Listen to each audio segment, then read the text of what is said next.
Another story as time went on. So they pushed him on the kind of resistance figure he's become with a podcast that repeatedly, meticulously documents his time with Trump and his turning against Trump. And T-shirts that show his one-time boss and mentor now in a prison cell. And how much he's motivated potentially by revenge. The man wrote a book called Revenge. Trump's lawyer also just tried to, sometimes just bait him. You can see the cartoonist, the sketch artist there showing a lawyer who looks like clearly the most upset person in the room or the most heated in this moment, saying, we're not asking for your beliefs. The jury doesn't want to hear what you think happened. He also called him a liar at one point, and Cohen responded and rebutted that. The courthouse in Lower Manhattan also became something of a MAGA gathering place. And what you see on your screen is not normal. I want you to understand that. I try to cover this stuff very fairly with the evidence. The people assembled to attack the rule of law, to undermine the actual jury that's sitting, which is legally authorized to make this decision. Those were the right-wing Republicans that gathered in person to do that, including the highest-ranking Republican in the federal government, the Speaker of the House, Mike Johnson, and other lawmakers. You see him there, making this political pilgrimage. And then he was outflanked to his right by Matt Gaetz, a figure who helped topple the last speaker and who clearly has leverage over the current speaker, along with some other right-wing figures. They're there. They lionize Trump in the same way Cohen used to, and they're saying things that Trump has actually been busted for saying in violation of the gag order, and so he's sort of handed that off, which some experts say could be a second violation, a new violation of the gag order, or 11th or 12th, literally, as they came out and did Trump's dirty work. The judge inside, his daughter is making millions of dollars running against Donald Trump, raising money for Donald Trump's political opponents. The judge's own daughter is making millions of dollars doing online fundraising for Democrats? The judge's daughter is a political operative and raises money for Democrats. What you just heard is wrong, and it's not just coming from a beleaguered defendant desperately trying to muddy the waters, or from his own random paid political hacks, but from people who are leaders in government.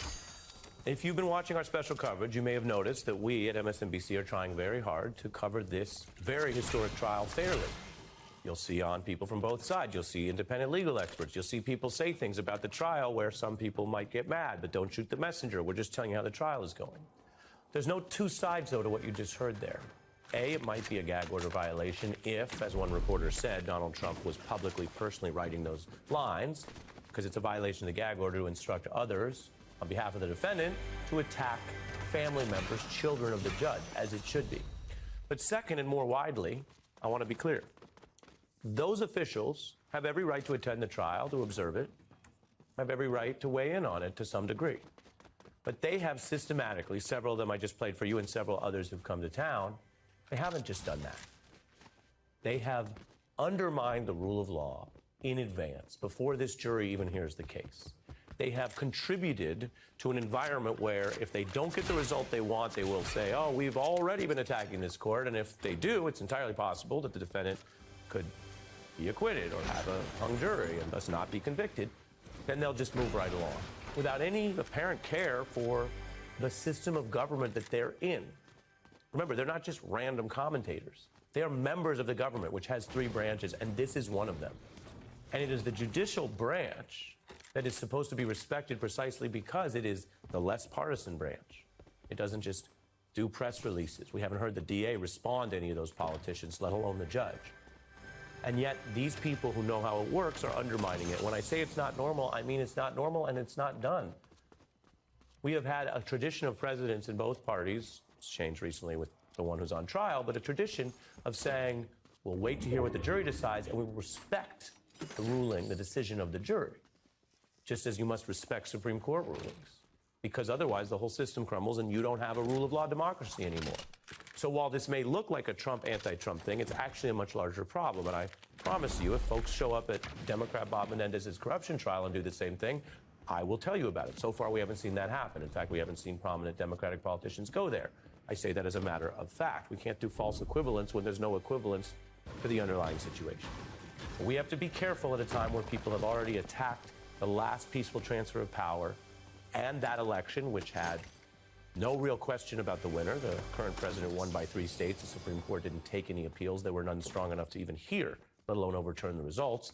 But you know what happened. We had an insurrection. And now we have that same crowd challenging the next election because Trump might lose. They're worried he'll lose. They're already challenged that. And now they're challenging the judicial process of our fellow citizens to judge him as they should judge any other defendant, because that's what happens when you live in a rule of law democracy. So while this trial is about the verdict, it's also about so much more.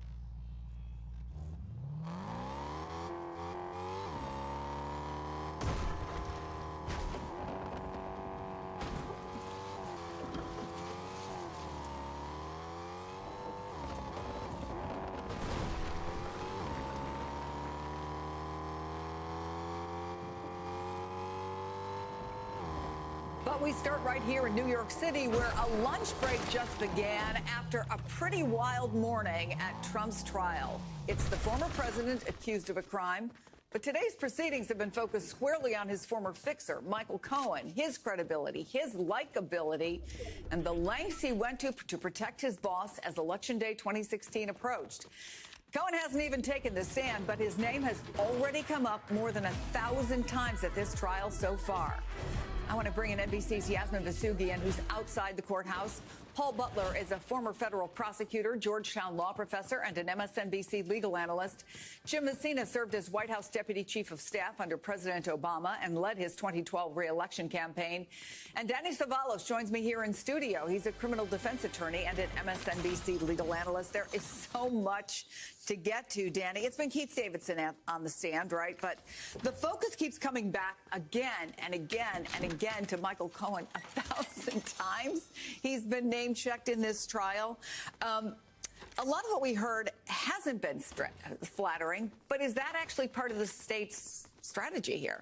Here's the thing. Cooperating witnesses, or people like Michael Cohen, who is cooperating witness-esque, they always have problems. And in fact, in the grand scheme of things, witnesses like Michael Cohen and Keith Davidson really aren't even all that bad in the spectrum of cooperating witnesses. These are often people who are hardened criminals who may be brought into court in shackles and in prison gear. You don't have that with Michael Cohen or Keith Davidson. But the people know that these are problematic witnesses because they seem seedy. Michael Cohen seems impulsive, rude, and possibly even somebody who makes bad decisions all on his own. The people know this, so they're getting out in front of it. They're doing the right thing, what you should always do with cooperators, what I'm sure Paul Butler did many times, is you get in front of the problem, you bring it out in your direct examination that these people are problematic. The people know that Davidson's going to say these bad things about Cohen. They know because they're asking the questions about Cohen, and it's good for the people to get this out in the open instead of letting the defense expose it and the people look like they've been hiding this the whole time. All right, Paul, the defense has spent the last hour or so trying to discredit Keith Davidson, of course, the lawyer for the 2 women at the heart of this, and they want to show that he cannot tie the Stormy Daniels payoff back to Donald Trump directly. Do you think that they have been successful in undermining that testimony? Somewhat. So the cross-examination so far has emphasized that it's Donald Trump who was on trial, and Keith Davidson never had any personal contact with Donald Trump. One of the first questions Davidson was asked on cross was whether he had ever seen Donald Trump in person before this trial. And Davidson said this was the first time. So he's testified that he believes Michael Cohen was acting on behalf of Trump, but the defense is going to suggest that there's reasonable doubt. Yasmin, tell me what you can then about how both sides have tried to use Davidson's testimony to make their case. It was, Chris, I have to say, a really fascinating morning, to say the least. When we talk about the direct from the prosecution with Davidson, they talked about really the timeline.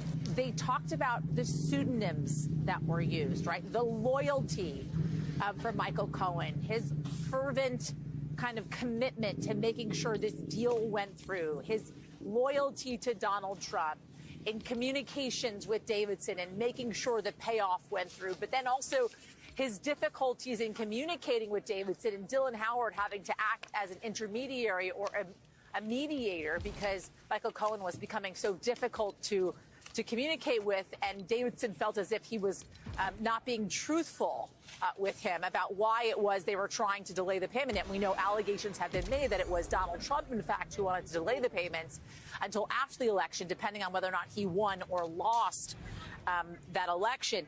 It was interesting to see that entire timeline, Chris, laid out. And then when we went into cross-examination, it was all about chipping away at the credibility of Davidson as an attorney, right? His list of clientele, his roster of clients that he has served, going after, for instance, Lindsay Lohan when she was in rehab. They wanted to chip away really at the credibility, and they did that for quite some time. Bovee really kind of went at Davidson for quite some time in his cross-examination of him. And there was a risk, I think, for the jury in seeing that and saying, okay, we know what you're trying to get. Let's get back to the matter at hand. And when Bovee eventually circled back to what they were dealing with, they talked about, for instance, the retainer that Davidson took from Karen McDougal, and that the initial agreement between Karen McDougal and Bovee was for, I believe, a 25% retainer. That retainer then increased to 35%, making Davidson, seem as if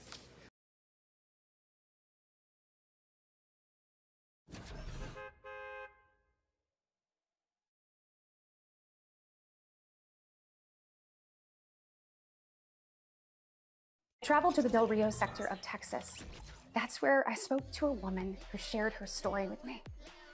She had been sex trafficked by the cartels starting at the age of 12. This is the United States of America, and it is past time, in my opinion, that we start acting on it. The question is about the timing and the implication of you telling the story. The New York Times has this. Right. None of this happened during President Biden's administration, but that didn't stop the first-term senator from strongly implying that the president could have somehow prevented it from happening. So I didn't travel to the Del Rio sector of Texas. That's where I spoke to a woman who shared her story with me. She had been sex trafficked by the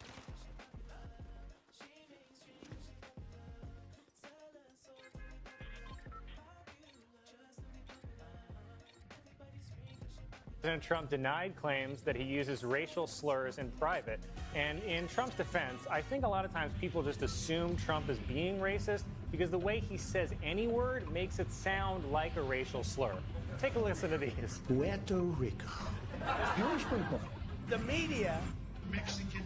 Woman. China. Blacks. Obama. Merry Christmas. Melania. President Trump was acquitted in his Senate trial this week, and Democrats are calling it a cover-up. But does this look like a guy who can pull off a cover-up? Oh my God, it's like the day at the nursing home when they let the residents put their own makeup on. Trump's Buttigieg's campaign has released a viral dance video set to Panic at the Disco's High Hopes.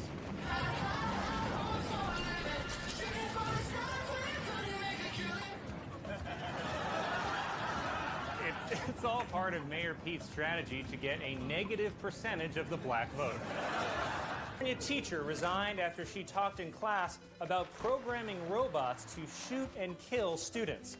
Her resignation should give her more time at home to work on her army of killer robots. A Mexican woman, thought to be the oldest person in the world, reportedly turned 127 on Sunday. Despite her age, she said she's still living la vida kill me. The new Star Wars surprised fans by featuring a gay kiss, which seems pretty tame considering the first movie had incest. A man in California was kicked off a JetBlue flight after bringing his pet possum onto the plane. While at Spirit Airlines, that's what falls down when you need an oxygen mask.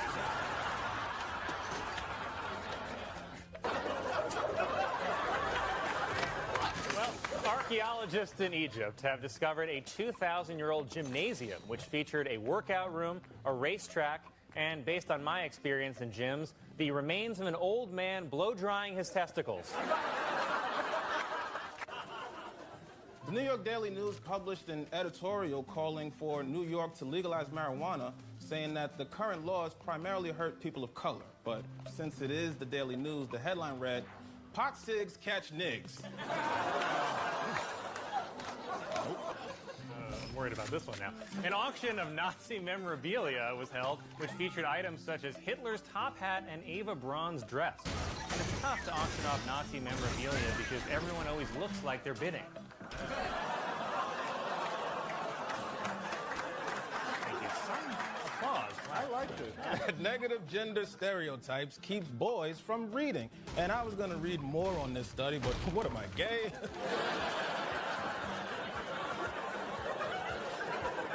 Relatives of an 11-year-old boy in England were fined after they got fed up with the boy playing Grand Theft Auto too much and let him drive a real car. Also fed up, the prostitutes he tried to run over. Hidden Valley is now selling a 5-liter keg filled with ranch dressing, though the keg will only be sold in states that allow assisted suicide. A new study finds that sheep have the ability to recognize faces. So remember, farmers, always hit it from the back. O.J. Simpson's parole.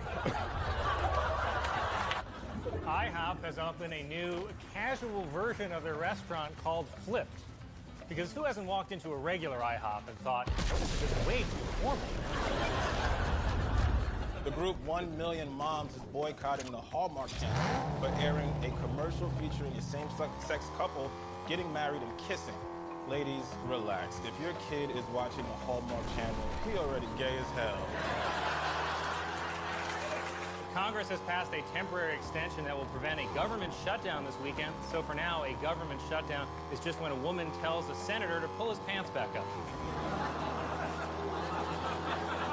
And you'll like this. 3 members of Congress resigned this week after allegations of sexual misconduct.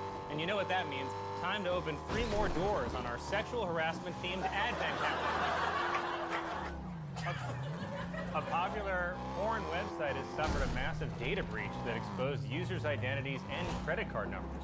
Wait, which porn site? Said your husband just now? The Scripps National Spelling Bee has announced a change to next year's contest after this year's spelling bee ended in an 8-way tie. The new change? Knives. A shepherd in Germany has discovered a rare geep, which is a sheep-goat hybrid. It's believed to be the first sheep-goat hybrid to be discovered since Kid Rock.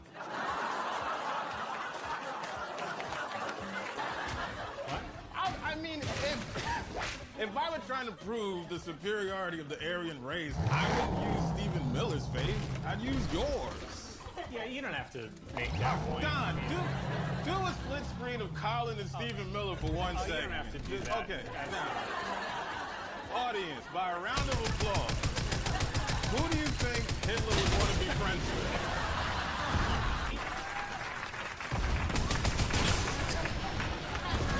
Dennis Rodman is claiming that a letter he sent to his friend Kim Jong-un helped free American aid worker Kenneth Bae from a North Korean prison.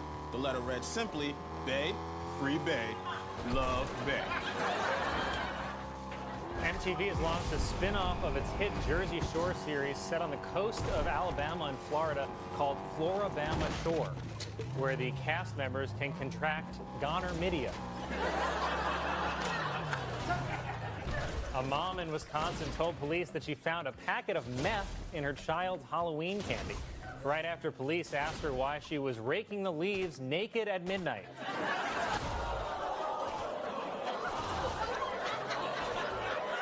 You're gonna get me murdered.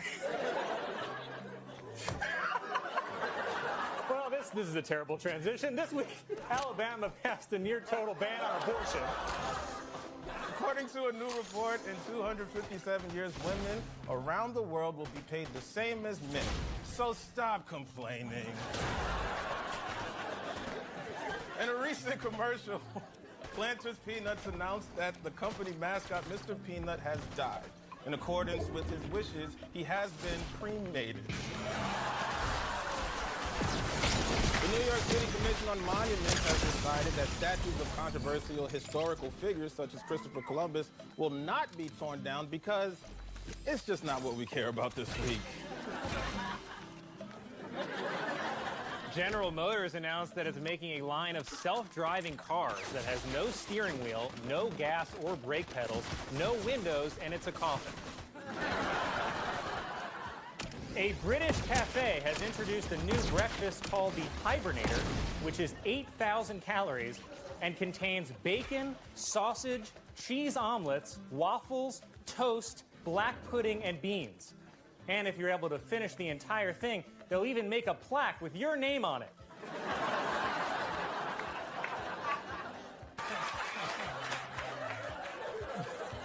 Police in Philadelphia are investigating claims that Flyers mascot Gritty punched a 13-year-old boy in the back. But I just can't picture Gritty doing something like that. I mean, look at him. He wouldn't punch a kid in the back. He's more of a leap out of the shadows and stick you with a syringe kind of guy, you know? South Dakota's governor is defending a new anti-meth campaign which features the tagline, "Meth, we're on it," which isn't as bad as North Dakota's ad campaign, "Cocaine, we cracked it." The maker of M&M's announced a new vegan chocolate candy made with a plant-based alternative. So I guess the real news here is that apparently regular M&M's are made with meat. M&M's, we have the meat. Family in Florida was sickened recently after buying steaks from Walmart that were allegedly laced with LSD. They described them as the best tasting steaks their ears had ever seen. The restroom at Pennsylvania's Longwood Gardens, which is built into a wall of plants, has been named America's best restroom. It was also named America's most disgusting garden. President Trump held a press conference today to educate the public about the coronavirus, but I'm not sure it worked because, according to a new survey, 38% of Americans say they won't drink Corona beer because it sounds like coronavirus, while the rest won't drink it because it tastes like syphilis. A group of people in England are organizing a Star Wars-themed orgy, which is just an orgy where you find out the guy in the mask is actually your father. A new study finds that marijuana resin sold on the streets of Madrid contains a dangerous amount of fecal matter, begging the question, what's a good amount?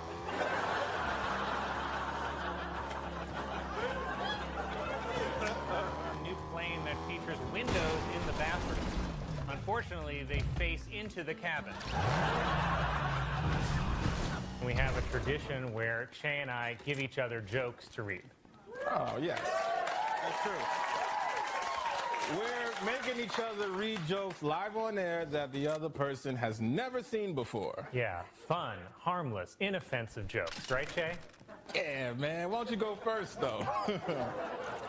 A student in Texas, who is nicknamed White Lightning, set a high school record by running the 100-meter dash in 9.98 seconds. Coincidentally, people call me White Lightning because I also finish in under 10 seconds.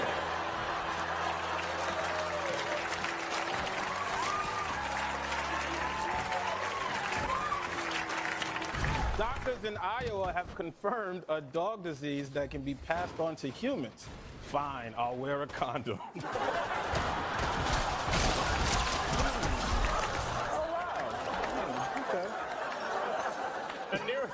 A new report finds that as people move into formerly wild areas of Africa, human activity is disrupting chimpanzee culture. Incidentally, chimpanzee culture is also what my grandpa calls hip-hop. Why?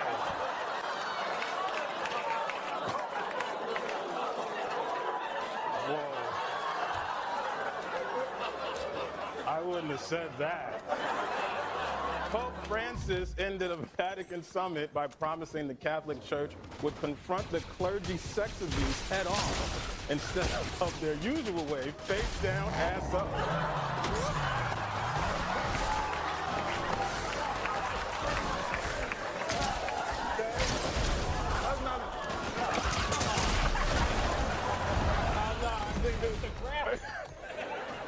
This will be good. Yeah, sure. A substitute teacher in North Carolina has resigned after she reportedly told a class of elementary students that Martin Luther King Jr. killed himself. In her defense, he is the one who decided to keep running his mouth. Why?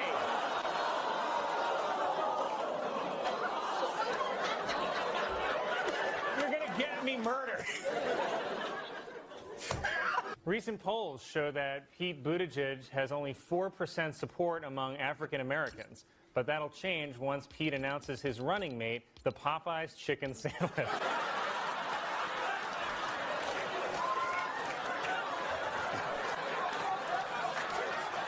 Wow.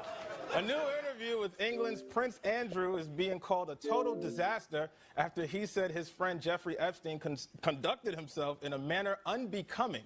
I don't know, from what I've read, it sounded like he'd be coming all the time. Oh. That was terrible, man. The bat